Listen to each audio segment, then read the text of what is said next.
Gold hub తాకట్టులో ఉన్న బంగారాన్ని విడిపించి కొనబడును. అదే రోజు ఆన్లైన్ ధరకు కొని డబ్బులు ఇవ్వబడును. నమస్తే, వెల్కమ్ టు అవర్ ఛానల్. నేను మీ ప్రియాంకారావు. ఈ రోజు మనతో పాటు ప్రముఖ పొలిటికల్ అనలిస్ట్ అప్పసాని రాజేష్ గారు ఉన్నారు. వారితో మాట్లాడదాం. నమస్తే సార్.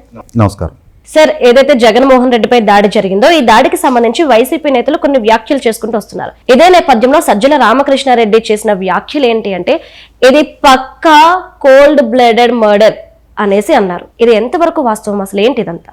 ఒకటి, జగన్మోహన్ రెడ్డి గారి మీద జరిగిన, అంటే ప్రస్తుతానికి మనం దాన్ని దాడిగానే పరిగణిద్దాం. ఎందుకంటే ఇప్పటికింకా అధికారుల వైపు నుంచి ఒక స్పష్టతతో కూడిన వివరణ, ప్రభుత్వం వైపు నుంచి అధికారికంగా ఇప్పటికీ ఒక బులెటిన్ అంటూ రిలీజ్ కాలేదు కాబట్టి ఒక దాడిగానే దాన్ని పరిగణిద్దాం.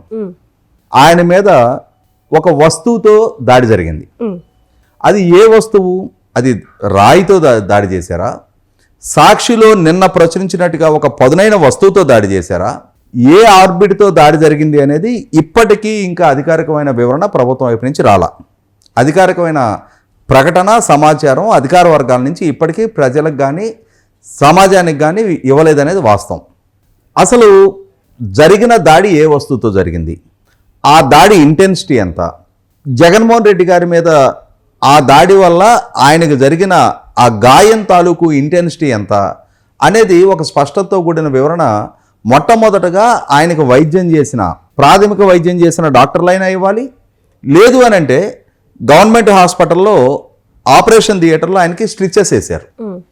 ఆ గాయం లోతు ఎంత, ఏ వస్తువు వల్ల ఆ గాయం జరగడానికి ఆస్కారం ఉంది అనే వివరణ డాక్టర్ల వైపు నుంచి అయినా సరే ఒక అధికారిక సమాచారం హెల్త్ బులెటిన్ అయినా ఇవ్వాలి. అది ఇప్పటిదాకా ఇవ్వాల. రెండోది, కేసు రిజిస్టర్ చేశారు. ఆయన మీద హత్యాయత్నం జరిగినట్టుగా సెక్షన్ 307తో కూడిన కేసు నమోదు చేశారు. పోలీస్ డిపార్ట్మెంట్ అయినా సరే ఒక స్పష్టతతో కూడిన వివరణ ఇవ్వాల్సిన అవసరం ఉంది.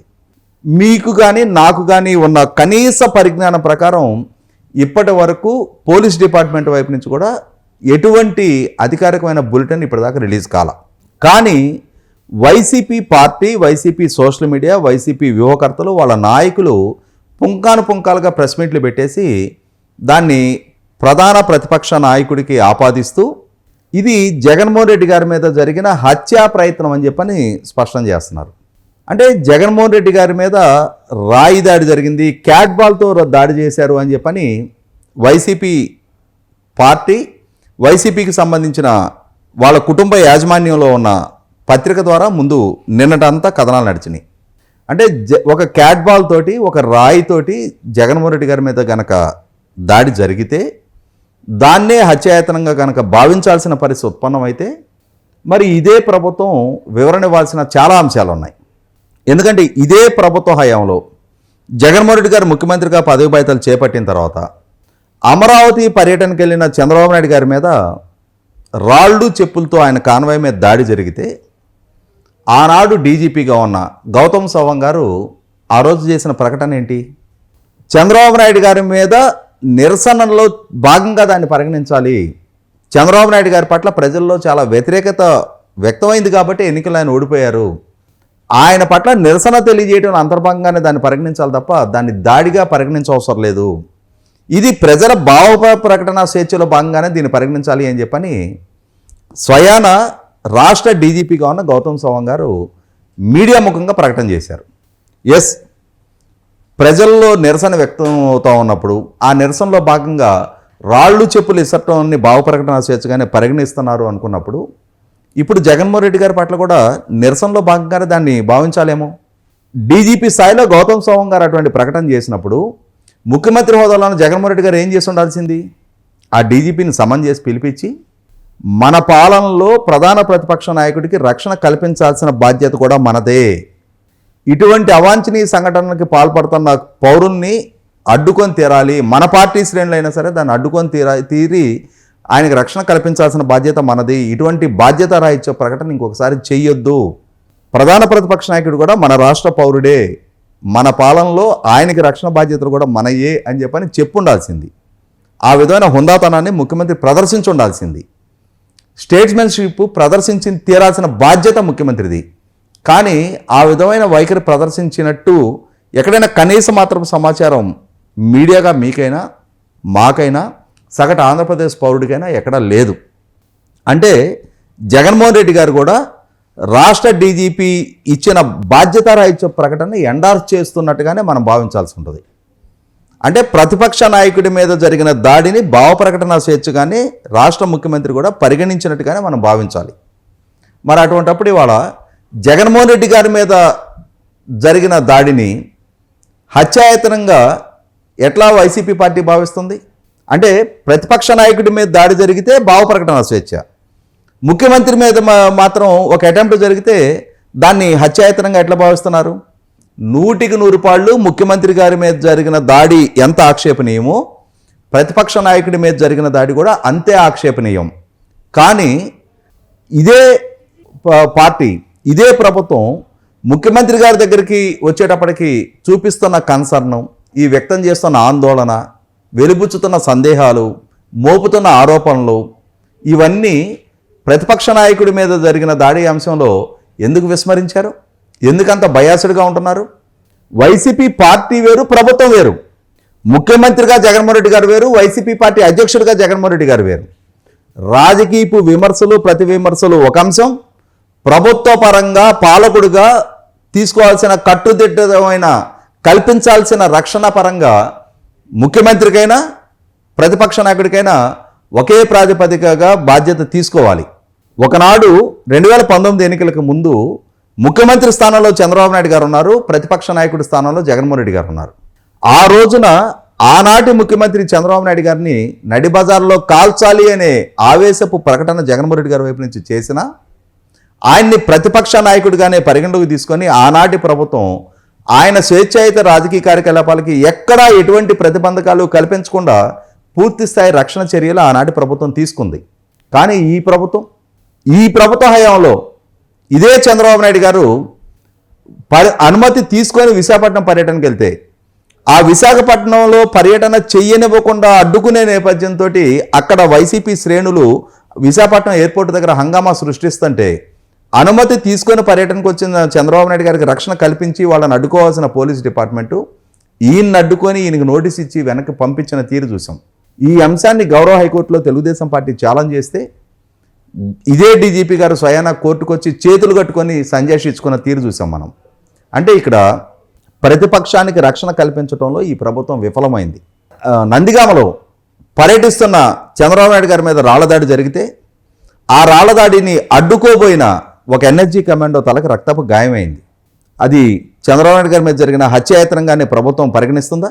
కోల్డ్ బ్లడెడ్ మర్డరర్గానే ప్రభుత్వం భావిస్తుందా?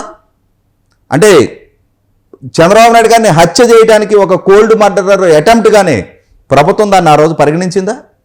ఆ సంఘటనని ఇప్పుడు జగన్మోహన్ రెడ్డి గారి మీద జరిగిన సంఘటనలో నమోదు చేసినట్టుగానే సెక్షన్ 307 హత్యాయత్నపు సెక్షన్ తోటి నమోదు చేశారా? ఎర్రగొండపాలెంలో మరొకసారి దాడి జరిగింది. ఆ దాడిలో ఇంకొక ఎన్హెచ్ఈ కమాండో తలకు రక్తపు గాయమైంది. ఆ రాళ్ల దాడిలో ఒక తెలుగుదేశం కార్యకర్త ప్రాణాలు కోల్పోవడం జరిగింది. మరి ఆ రోజున కూడా ఇదే సజ్జల రామకృష్ణారెడ్డి గారు మీడియాలోకి వచ్చి ఇది cold murderer attempt, Chandrababu Naidu గారిని హత్య చేయడానికి జరిగిన ప్రయత్నంగా మేము భావిస్తున్నామని చెప్పని. ఎందుకంటే సజ్జల రామకృష్ణారెడ్డి ప్రజలు కట్టిన పన్నుల నుంచి జీతం తీసుకుంటున్న సలహాదారుడు, కానీ ఆయన వైసీపీ కార్యకర్తగా ఎక్కువగా పనిచేస్తూ ఉన్నాడు. ఆయనకు వైసీపీ పార్టీ సేవకుడిగా పనిచేయాలనే ఆదుర్ద, తాపత్రయం, ప్రేమ వ్యక్తం అవుతూ ఉంటుంటే ఆ సలహాదారుడు పదవికి రాజీనామా చేయమనండి ముందు. ప్రస్తుతం కోడ్ ఆఫ్ కండక్ట్ అమల్లో ఉంది. ఇటువంటి సందర్భంలో రాజకీయపరమైన కార్యకలాపాల్లో పాల్గొంటున్నారు అని చెప్పని కొందరు ప్రభుత్వ ఉద్యోగుల్ని సస్పెండ్ చేస్తున్నారు, కేసులు నమోదు చేస్తున్నారు, వాలంటీర్ని వాళ్ళ బాధ్యతల నుంచి తప్పిస్తున్నారు. అటువంటప్పుడు కోట్ల రూపాయల ప్రజాధనాన్ని వేతనంగా తీసుకుంటున్న సజ్జల రామకృష్ణారెడ్డి ఈ మధ్యకాలంలో ఆర్టీఐ ద్వారా మనకు తెలిసిన సమాచారం ఏంటి అంటే ఈ 5 సంవత్సరాల కాలంలో ఈ సజ్జల రామకృష్ణారెడ్డి గారి మెయింటెనెన్స్ కోసం 140 కోట్ల రూపాయల ప్రజాధనం వెచ్చింపబడింది. ఆయన వేతనాలు కానీ, ఆయన సౌకర్యాలు కానీ, ఆయన వందిమాగదులకు కానీ, ఆయన నివాసానికి కానీ, ఆయన సిబ్బందికి కానీ, వాహనాలకు కానీ 140 కోట్ల రూపాయల ప్రజాధనం వెచ్చింపబడింది. అంతటి ఖరీదైన సలహాదారుడిగా చలమణవుతున్న సజ్జల రామకృష్ణారెడ్డి గారు రాజకీయ కార్యకలాపాలు ఎలా పాల్గొంటాడు? ఎలక్షన్ కమిషన్ ఎలా ఆయన అనుమతిస్తుంది? అదే అంటే ఆయనకి రాజకీయపరమైన కార్యకలాపాల్లోనే పాల్గొనాలనే ఆదుర్దానే ఉండుంటే, వైసీపీ సేవకుడిగానే చలామణి అవ్వాలని ఉంటే మొట్టమొదటగా ఇన్ని సంవత్సరాలుగా ప్రజల నుంచి తీసుకున్న ఈ 140 కోట్ల రూపాయలని ప్రభుత్వానికి రీఎంబర్స్ చేయమనండి మొట్టమొదట. అప్పుడు ఆయన బయటకు వచ్చి ఈ విధమైన రాజకీయ ఆరోపణలు చేయమనండి. ఇక్కడ సజ్జల రామకృష్ణారెడ్డి గారు జగన్మోహన్ రెడ్డి గారి మీద జరిగిన అటెంప్ట్ని ప్రతిపక్షాలకు ఆపాదించే ప్రయత్నం చేస్తున్నారు కదా. ఇదే సందర్భంలో ప్రభుత్వ సలహాదారుడిగా ఉన్న సజ్జల రామకృష్ణారెడ్డి గారు ప్రజలకు ఇవ్వాల్సిన వివరణ ఏంటి అంటే, జగన్మోహన్ రెడ్డి గారి రక్షణ నిమిత్తం 400 మంది సిబ్బందితోటి ఎస్పీజీ అని చెప్పని ఒక ప్రత్యేకమైన గ్రూప్ని ఏర్పాటు చేశారు. స్పెషల్ ప్రొటెక్షన్ గ్రూప్ అని చెప్పని. అంటే ఎన్ఎస్జీ భద్రతలో చంద్రబాబు నాయుడు గారు ఉన్నారు కాబట్టి అంతటి దీటైన భద్రత తనకు కూడా ఉండాలి అనే ఉద్దేశంతో ఎస్పీజీ రక్షణ బృందాన్ని ఆయన ఏర్పాటు చేసుకున్నారు. ముఖ్యమంత్రి హోదాలో ఉన్న జగన్మోహన్ రెడ్డి గారు కరెంటు లేని సమయంలో రాత్రిపూట ఆయన పర్యటనని ఏ భద్రతా దళాలు అనుమతించినాయి, ఓపెన్ టాప్ బస్సు మీద కరెంటు లేని సమయంలో ముఖ్యమంత్రి గారు పర్యటిస్తుంటే అక్కడ జరిగిన భద్రతా ఉల్లంఘనలకి బాధ్యులు ఎవరు? మొట్టమొదటిగా ప్రభుత్వ పరంగా ఏ అధికారుల మీద ఇప్పటికీ చర్యలు తీసుకున్నారు? ఇటువంటి దాడులు జరగడానికి ఆస్కారము ఉంటుంది అనేది ప్రెడిక్ట్ చేయాల్సిన రాష్ట్ర ఇంటెలిజెన్స్ అధికారులు వాళ్ళ వైఫల్యం కళ్ళ ముందు స్పష్టంగా కనిపిస్తుంటే ఆ ఇంటెలిజెన్స్ విభాగాధిపతుల్ని ఇప్పటి వరకు బాధ్యులుగా ఎందుకని శాక్ చేయలేదు? విజయవాడ నగర కమిషనర్ ఇప్పటి వరకు నైతిక బాధ్యత తీసుకొని ఆయనైనా తప్పుకొని ఉండాల్సింది, లేదు కన్సర్న్డ్ డీజీపీ అయినా చీఫ్ సెక్రటరీ అయినా విజయవాడ నగర కమిషనర్ని తప్పించి ఉండాల్సింది. అంటే రాష్ట్రానికి రక్షణ కల్పించాల్సిన ముఖ్యమంత్రికి రక్షణ కల్పించలేని నిస్సహాయులుగా ప్రభుత్వ అధికారులు ఇవాళ ఎక్స్పోజ్ అయ్యి ఉంటే, ఇవాళ రాష్ట్ర ముఖ్యమంత్రి భద్రతలో ఉన్న ఉల్లంఘనల్ని ఇవాళ ప్రజల ముందు ఎవరో అనామకుడు ఆయన మీద దాడి చేసే పరిస్థితులు ఇవాళ ప్రభుత్వ విభాగాలే సృష్టిస్తుంటే, ఆయన భద్రతని అంతగా ఉల్లంఘిస్తుంటే బాధ్యత తీసుకోవాల్సిన అధికారులు ఎందుకు బాధ్యత తీసుకోవాలా? మొట్టమొదటిగా సజ్జల రామకృష్ణారెడ్డి గారు దానికి వివరణ ఇచ్చి తీరాలి. ఆయన కాంపిటెంట్ అథారిటీగా ఫీల్ అవుతూ ఉండున్నట్టయితే ప్రభుత్వం తరపున రాజకీయ విమర్శలు చేయడానికి సిద్ధపడ్డ సజ్జల రామకృష్ణారెడ్డి గారు సలహాదారుడిగా ఇన్ని కోట్ల రూపాయల ప్రజాధనాన్ని వేతనం తీసుకుంటున్న బాధ్యత కలిగిన స్థానంలో ఉండుంటే మొట్టమొదటి ఆ వివరణ ఇవ్వమనండి. అసలు ఈ ఉల్లంఘనకు బాధ్యులు ఎవరు? అదే సందర్భంలో రాష్ట్రంలో ప్రతిపక్ష నాయకుడి మీద జరిగిన దాడుల్ని ఏ విధంగా పరిగణించాలి? ఎర్రగొండపాలెంలో జరిగిన, నందిగామలో జరిగిన, అంగళ్ళు దగ్గర జరిగిన, తెలుగుదేశం పార్టీ కేంద్ర కార్యాలయం మీద దాడి జరిగిన, నారా లోకేష్ పాదయాత్రలో జరిగిన ఉల్లంఘనలు, జనవాణి కార్యక్రమానికి విశాఖపట్నం పర్యటనకి వెళ్ళిన పవన్ కళ్యాణ్ గారి కార్యక్రమాన్ని అడ్డుకోవడానికి జరిగిన ప్రయత్నాలు, జగ్గేపేట దగ్గర నడి రోడ్లు ఆయన్ని నిలువరించిన ప్రయత్నాలు, నిన్న గాజువాకలో చంద్రబాబు నాయుడు గారి మీద జరిగిన రాళ్ల దాడి, తెనాల్లో పవన్ కళ్యాణ్ గారి మీద జరిగిన రాళ్ల దాడి ఏ కోల్డ్ మర్డర్ అటెంప్ట్గా పరిగణించాలి అని చెప్పని సజ్జల రామకృష్ణారెడ్డి గారు మొట్టమొదటి వివరణ ఇవ్వాలి. ఇవాళ జగన్మోహన్ రెడ్డి గారి మీద దాడి జరిగితే అది హత్యాయత్నం, చంద్రబాబు నాయుడు గారి మీద దాడి జరిగితే భావ ప్రకటన స్వేచ్ఛ. ఆయన ఇంటి మీదకి ఎమ్మెల్యేగా ఉన్న జోగి రమేష్ ఒక సమూహంతో దాడికి వస్తే అది విజ్ఞాపన ఇవ్వడానికి వచ్చిన అంశంగా పోలీస్ డిపార్ట్మెంటు ప్రకటిస్తుంది. జగన్మోహన్ రెడ్డి గారి మీద దాడి జరిగితే అది హత్యాయత్నం, చంద్రబాబు నాయుడు గారు చేయించినట్టు.